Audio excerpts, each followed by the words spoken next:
Hi friends, నేను మీ నషరుద్దీన్. రీసెంట్గా release అయిన డిమాంటీ కాలనీ 2 మూవీ గురించి తెలుసుకుందాము. ఈ మూవీ ఎలా ఉంది అనే దాని గురించి తెలుసుకోబోయే ముందు, ఈ మూవీ 6 సంవత్సరాల కిందట డిమాంటీ కాలనీ అనే ఒక సినిమాకి సీక్వెల్గా డిమాంటీ కాలనీ 2గా చిత్రీకరించాడు డైరెక్టర్.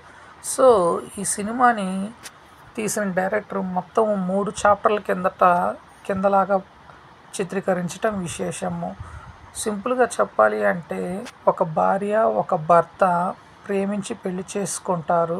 భర్తకు అనుకోకుండా క్యాన్సర్ రావటంతో కన్నబిడ్డ లెక్క భార్య భర్తను చూసుకుంటూ ఉంటుంది.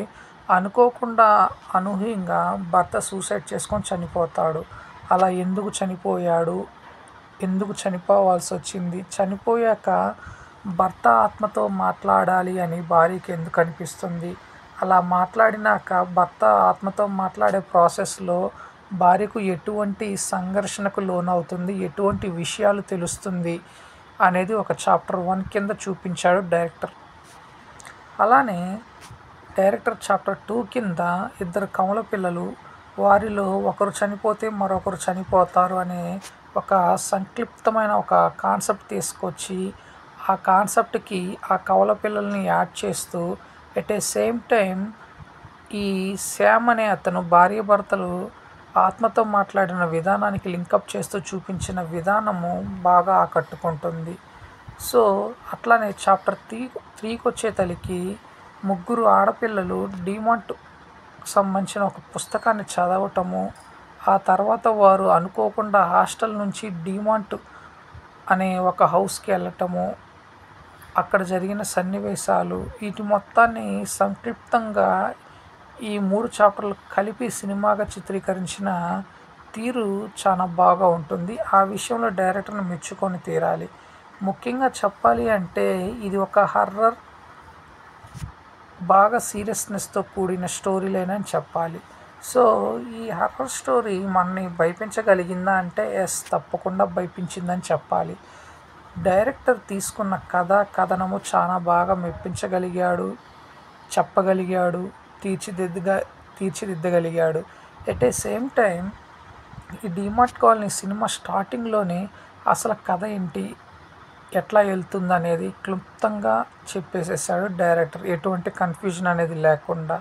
సో ప్రథమార్థం మొత్తము ఒక మంచి ఎమోషనల్ డ్రామా అండ్ హర్రర్ జోన్లో చూపించిన డైరెక్టర్ సెకండ్ హాఫ్కి వచ్చేతలికి చాలా బాగా అద్భుతంగా ఆవిష్కరించాడు ఈ చిత్రాన్ని. ముఖ్యంగా హాస్టల్లో నుంచి డిమార్ట్ హౌస్లోకి వెళ్ళిన ఆడపిల్లల మధ్య జరిగే సన్నివేశాలు కానీ, వాళ్ళని రక్షించడానికి చేసిన కమల పిల్లల్లో ఒకరైన రఘునందన్ అనే క్యారెక్టర్ కానీ, ముఖ్యంగా హీరోయిన్ క్యారెక్టర్ కానీ చాలా బాగా ఉంటుంది. సో ఇట్లా ప్రతి క్యారెక్టర్ని బాగా యూటిలైజ్ చేసి చాలా చక్కగా చూపించాడు. ముఖ్యంగా ప్రొడక్షన్ వాల్యూస్ పాయింట్ ఆఫ్ వ్యూలో ఎక్కడ కాంప్రమైజ్ అవ్వకుండా చక్కగా కాస్ట్లీగా చూపించాడు. ఎట్ ఏ సేమ్ టైం ఈ సినిమాకి బీజిఎం మ్యూజిక్ కొట్టిన వాళ్ళు కూడా చాలా చక్కగా బాగా ఇచ్చారు. ఆ బీజిఎంతో భయపించగలిగారని కూడా చెప్పాలి. ఓవరాల్గా చూసుకున్నట్లయితే ఈ మధ్య కాలంలో వచ్చిన హర్రర్ మూవీస్లో one of the best movie అని చెప్పాలి ఈ డిమార్ట్ కాలనీ 2. సో ఫ్రెండ్స్, ఈ డిమార్ట్ కాలనీ 2 అనేది మెప్పించడమే కాకుండా భయపెడుతుందండోయ్, ఒకసారి అయితే చూడండి. సో ఫ్రెండ్స్, నేను ఇచ్చిన రివ్యూ అనేది మీకు నచ్చినట్లయితే నా ఛానల్ సబ్స్క్రైబ్ చేసుకోండి. నా ఛానల్ పేరు వచ్చేసి స్క్రీన్ మీద బ్లింక్ అవుతున్న TSM బ్లాగ్, అదే నా ఛానల్ పేరు. సో ఫ్రెండ్స్, నా ఛానల్ సబ్స్క్రైబ్ చేసుకోండి. ఎట్ ఏ సేమ్ టైం నా వీడియోస్ అన్ని చూడండి, షేర్ చేయండి, లైక్ చేయండి, కామెంట్ చేయండి. Thank you. నేను మీ నషరుద్దీన్.